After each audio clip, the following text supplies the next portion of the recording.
Well, it's election year again this year, 2012, and a very important election for this year. We'll elect a president, and also there may be some changes in the Congress.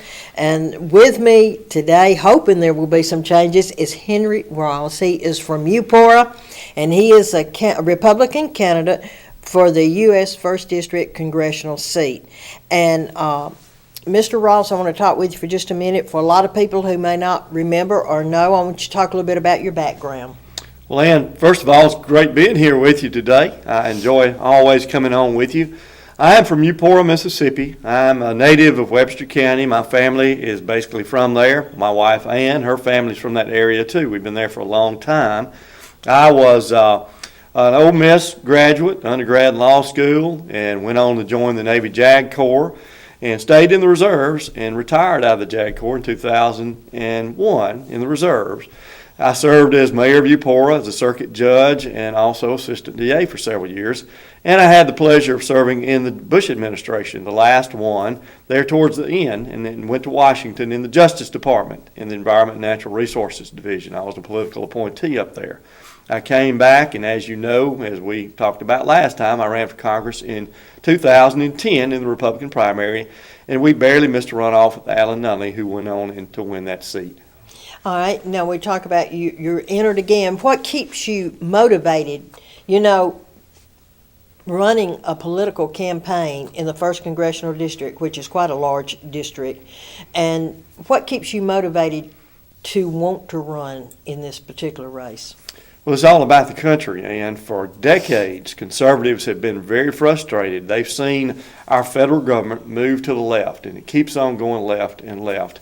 And people don't want that. Our conservative district certainly doesn't want that. Well, when Barack Obama was elected in 2008, began to serve in 2009, the government not only moved to the left, it lurched to the left. And a lot of people became extremely, not just frustrated, but frightened about where the country was going. They saw things they'd never seen before. The Tea Party movement arose out of that. So because of all those things, I've always wanted to serve in public service, and there was an opportunity to go to Congress and really make a difference, to fight for our U.S. Constitution. All of the things that have been going on for these decades really aren't grounded in the Constitution. Liberals in the federal government, liberals on the U.S. Supreme Court have basically done whatever they wanted to. The U.S. Congress hasn't even followed the Constitution. They've started doing a lot of things they weren't supposed to do. All the big government we have, all the debt we have, has been a result of Congress getting outside the bounds of what the founders had given us in the Constitution. Well, in 2010, America had had enough. I ran for Congress, and people wanted to see a real change. Well, out of that election, the Republicans took over the U.S. House, and a lot of people thought that would be the answer. But what has happened since 2010 and 2011, when this new group of Republicans took over the House, we have more government now than we did last year. They're going to spend more money in the federal government than they did last year. Every big government program is still in place. Obamacare is funded and in place. Planned Parenthood is funded and in place. And these Republicans in Congress, many of them, compromised to do every one of these things with Barack Obama and Harry Reid on the Senate side to allow these things to happen. They not only did all that in these compromises, they compromised to raise the federal debt ceiling, $2.1 trillion back in August. We will borrow and spend $2.1 trillion, but with the promise that we will reduce the growth of federal spending 5, 8, 10 years down the road. So they're going to borrow and spend the money now, but then they're going to go ahead and say, we'll just slow down the growth much later. They got nothing in return. All of these compromises have left big government in place. All the promises that the Republicans made when they ran in 2010 have not been fulfilled, not a one of them. And Alan Nunley, the congressman that was elected, that won our primary and went on to Congress, promised to stop this growth. He promised to cut spending. He promised to shut the government down to stop Obamacare. Well, Alan Nunley has joined every single one of these compromises. He joined them, and they are in place right now. They are the law that we're operating under. Now, Alan is campaigning on some votes that occurred that really are meaningless. After they join these after they have these compromises, the Republican House, the Democrat Senate, and Barack Obama compromise and put this stuff into place. Let's say they do that in the morning, and all these votes happen, and Obama signs it in the morning. Well, in the afternoon, the U.S. House, the Republican House, will stage another set of votes. And they'll vote to defund everything they just funded, Obamacare, Planned Parenthood, big government, whatever. They'll vote to defund it, knowing that the U.S. Senate won't vote to do it, that it will fail. They've put it in place in the morning, allowed it all to happen, and then in the afternoon they'll have a vote to undo everything they did, knowing that it would fail, and they do that for campaign purposes. They do it so they can come back to their districts and campaign. That's what Alan Nunley's doing. These votes don't mean a thing, but he's going around saying he voted to do the things that he really aren't true. They were meaningless votes. That's one of the issues I believe you have, is that Congressman Nunley voted to raise the debt ceiling. That's correct. And that just put the United States further in debt. What are we now, 15 trillion in debt? Somewhere At least that much, yes. At least that much. And you're saying, if I understand what you're explaining, that the Senate, they will vote to do this, but in the afternoon they'll vote to undo it for political purposes and to make them look better in a different light. To just simply to campaign on. They will compromise and put it all in place in the morning, for example, and it becomes law. It's all said and done. We operate under it.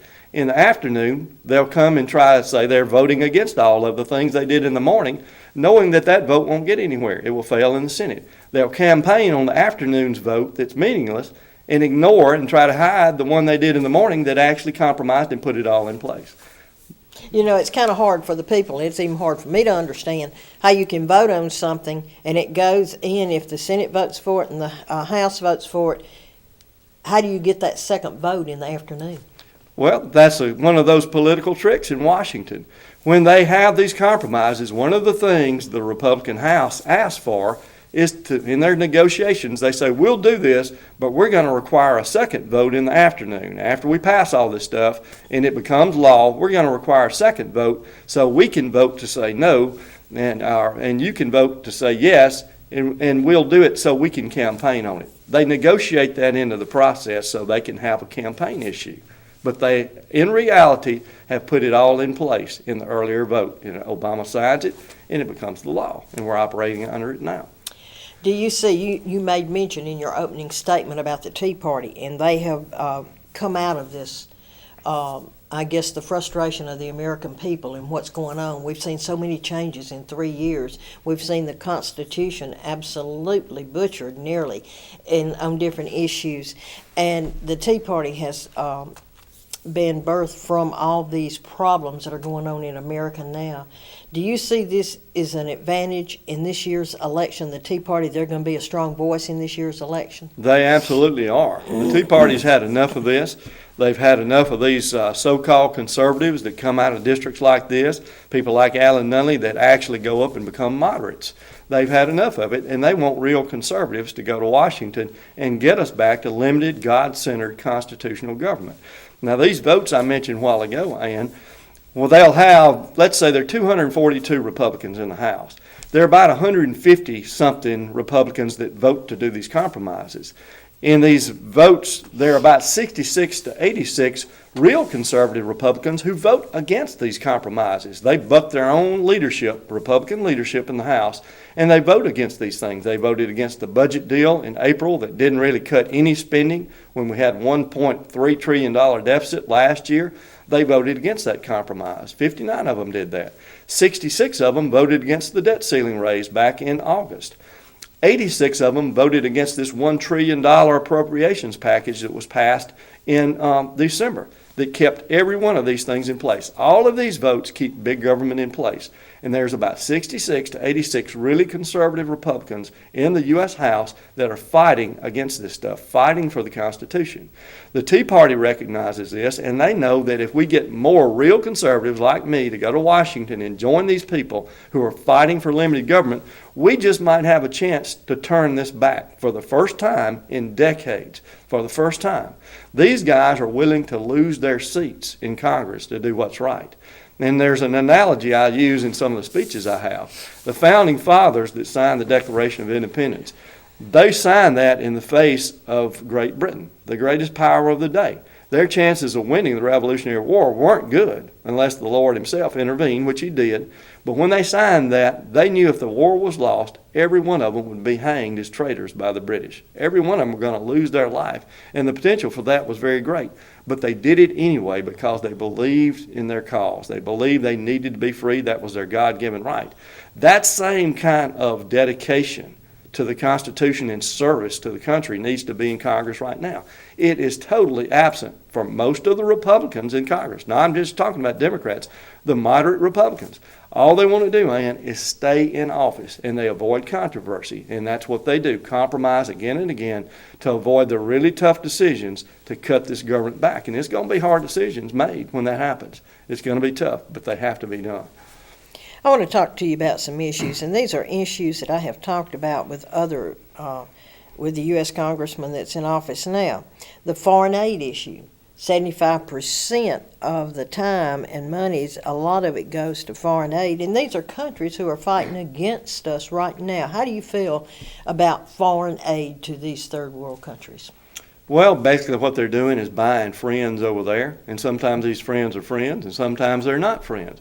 A good example of what's going on is with Egypt. Hosni Mubarak was the dictator over there. Well, he was basically propped up by the United States government. We gave him $1.5 billion in aid every year. Well, the Egyptian people got tired of that. They rose up and they took him out of office. Now, Muslim people that are pretty radical are going to run that country. Should we continue to give them $1.5 billion in aid every year so they can take that money and probably use it against Israel, one of our best friends in the world? I don't think so. We need to take a hard look and probably cut a lot of this out. These people are our friends. We can't buy friends, and the world is changing rapidly. We need to reassess that and do it right now. And we can't afford to do it. All right, the oil issue. We have enough oil, and I have seen the figures. I don't have them with me, but we have more oil here in the United States than the foreign countries, the Mideast put together. We have the Keystone Pipeline that was a great shovel-ready job for about 20,000 jobs plus. How do you feel about the decision made by President Obama on the Keystone Pipeline? Had you been the congressman, how would you have voted? Well, one thing, I would have voted to require them to do that project. Let's back up just a second on the history of that. Back in December, the Obama administration proposed a payroll, what they call tax cut, but it really was just a payroll tax holiday. Social Security, our retirements that are going to come from that have to be funded by money that we take aside and send to Washington to fund that system. We're putting that money up for the future. That's the theory behind it. Well, to cut the payroll tax that goes into Social Security actually defunds all of our retirements. The federal government doesn't have the money to pay our retirement with if we don't pay it in. It's just like any other retirement system. Now, unfortunately, the federal government has borrowed all the money that's gone in the payroll, the Social Security retirement system, and they've spent it years and years ago on projects to keep these politicians elected. But that's another issue. But they proposed a payroll tax holiday, called it a tax cut, and it didn't do one thing but defund Social Security. And Republicans really should have campaigned on that issue and made that an issue. But in exchange for giving them that left-wing, really a stimulus thing, another stimulus from Obama, in exchange for giving them that in December, they said, we just want you simply to speed up the decision on the Keystone Pipeline. Instead of taking a year to decide, we want you to decide in 60 days. Well, the Obama administration did decide in 60 days. They said no in 60 days' time. What the Republicans should have done in exchange for giving them that, I don't really think they should have, because we can't defund Social Security. We got to keep our retirement in place. But if they were going to do something like that, they should have said, if we're going to do this, you're going to have to approve the Keystone Pipeline and waive all these environmental issues and approve it. We just believe it's necessary for the country. Instead of doing that, they gave in, once again, on a compromise to Barack Obama and the left-wing people in Washington, and we got absolutely nothing in return. That oil that would come down the Keystone Pipeline to Texas to help fuel our cars and our factories, instead, the Canadians are talking now about building a pipeline over to Vancouver and sending this oil to China. And Alan Nunley voted for that payroll tax holiday bill that simply gave Obama the right to say no earlier. We got nothing in exchange. Once again, the Republicans come up empty with nothing, and they even look bad the way they approach the whole issue.